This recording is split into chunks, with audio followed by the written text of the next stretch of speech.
Here is the Gen V Episode 8 breakdown ending and post-credits scene explained. Though it was a spin-off, Gen V was doing an excellent job of keeping its references to the boys' characters and events to itself, concentrating instead on providing aspiring soups with a self-contained story set in Godin University. However, because it began building up the events of the boys' fourth season, the penultimate episode went too far. Grace Marie arrived to speak with Indira Shetty about her plans to avenge her husband and child by creating a soup-killing virus in the woods with Dr. Cardoza. Marie did alert someone to the presence of the lethal virus, even though she declined to carry out genocide. Victoria Newman showed up to do a town hall meeting with the students of Godalkin. However, that went sideways as the students started protesting her stance regarding treating superheroes like regular human beings from a judicial point of view. The final episode of the first season of Gen V makes this whole endeavor seem like an elaborate way of setting up the events of the fourth season of The Boys. So let's talk about it. Episode 8 of Gen V opens with Kate and Sam on one side of the moral spectrum and Marie Jordan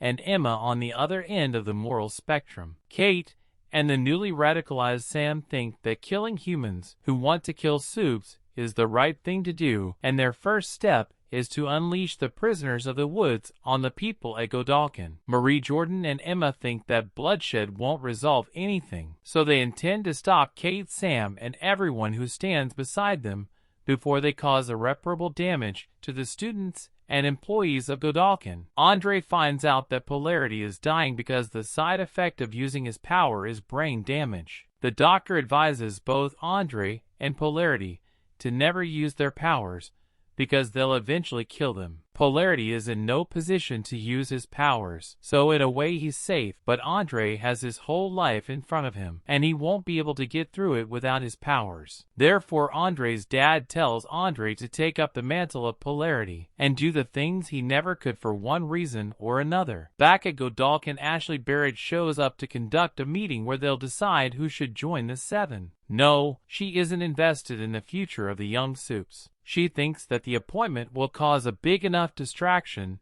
to make the general audience forget everything about the deaths and the violence that is happening at the university. Kate releases the prisoners of the woods and motivates them in a very Magneto-esque way to kill all the humans who are responsible for the ill treatment of the soups. The highly impressionable kids listen to Kate's orders diligently because, for the first time, someone is treating them like soups and not like test subjects. Kate's minions unleash hell on Godalkin. They unapologetically kill anyone who isn't a soup. Marie Jordan and Emma get to the W Woods, and they realize that Kate, Sam, and the rest of the soups have escaped. Marie orders Emma and Jordan to go and get the humans to safety. She goes to the inn's office to shut the institution down in the hopes that it'll give her some time to take down Kate and Sam. On social media, Jeff comes across a FAL soup and uses the supersonic sound emitter device to kill her, but he fails to see Kate creep up behind him and put him under a spell. Kate proceeds to take Jeff outside and pushes him to kill himself publicly and on livestream. Ashley finally realizes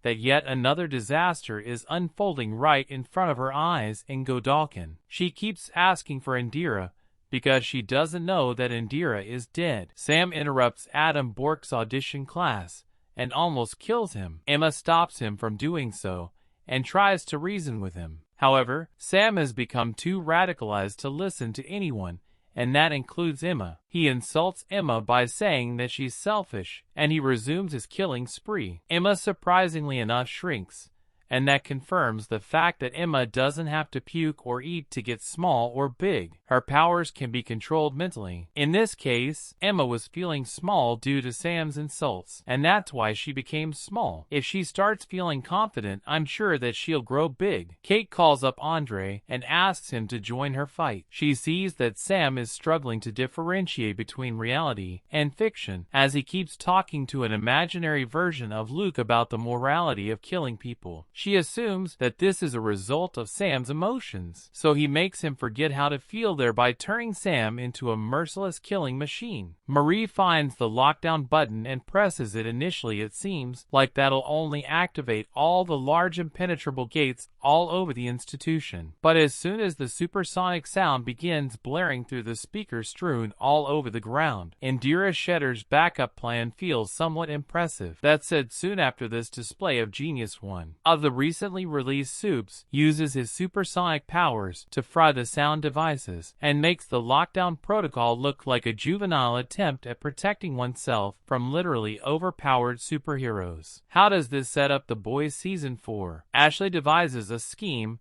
She suggests that they should contact the people who were chosen to be prospective 7 members and inform them that they will be admitted to the esteemed company of superheroes right away if they can put an end to the chaos. Even though Marie doesn't know how to stop Kate, Sam, and the other soups, it seems that she likes the notion of getting to see her sister when she gets a call. Ashley tries to flee on a helicopter with Boar and the other members of her team. However, Kate destroys a soup by manipulating it when Andre arrives to stop Kate. He uses his abilities to prevent the Form-I helicopter from collapsing, as predicted by the doctor who is looking after Polarity. The superheroic ACT takes a toll on Andre's mind. He shrugs it off and joins Marie in her attempt to reason with Kate. That doesn't work out, as Kate unleashes Maverick, the son of Translucent, on Marie and Andre. Marie tells Andre to go after Kate while she takes care of Maverick. Initially, Maverick manages to beat the living hell out of Marie because she can't see him. However, Mar remembers Newman's words about detecting blood activity and discovers Maverick's heartbeat. As soon as she locates him, she knocks him out. Andre tries to connect with Kate, but instead gets knocked down by Sam. This leads to an edited fight between Sam and Andre. Thankfully, Andre knocks him out with an electric baton. As if all the talking that has already happened during the climactic battle of Gen V wasn't enough, Marie engages in a dialogue with Kate yet again. Predictably enough, that goes nowhere because Kate has gone insane. Marie notices Jordan getting attacked from all sides,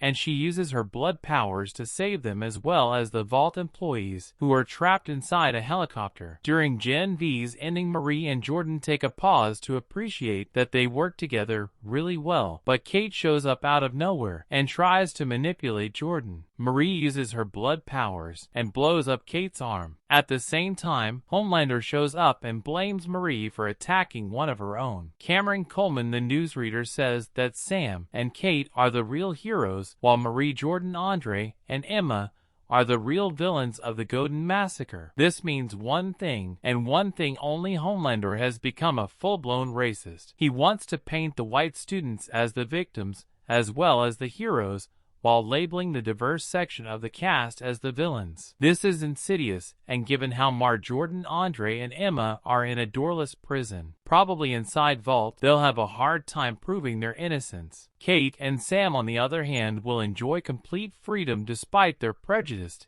and white identity. Racism is therefore the one thing you can anticipate from The Boys Season 4. If you stay put, you'll be rewarded with a scene in the middle credits where Billy Butcher makes a visit to the woods and utters one of his most famous lines. To be honest, I didn't enjoy this part. The Boys were not meant to unironically mimic the tone of the mid-credits teasers for Marvel franchises. Rather, it was meant to parody, analyze, and repurpose genre conventions. What is this absurdity? In any case, I assume Butcher heard Mallory's call. Marie is likely ignorant about us passing. She has therefore dispatched a Butcher to look into it and obtain the virus that kills Soup. It will be the Butcher who discovers that the infection has vanished and he is dead. I think after only one season, Gen V has already proved to be one of the best shows that was released this year, and it's highlighted that it's got a good future. So there you have it, Gen V Episode 8 ending and post-credits scene explained.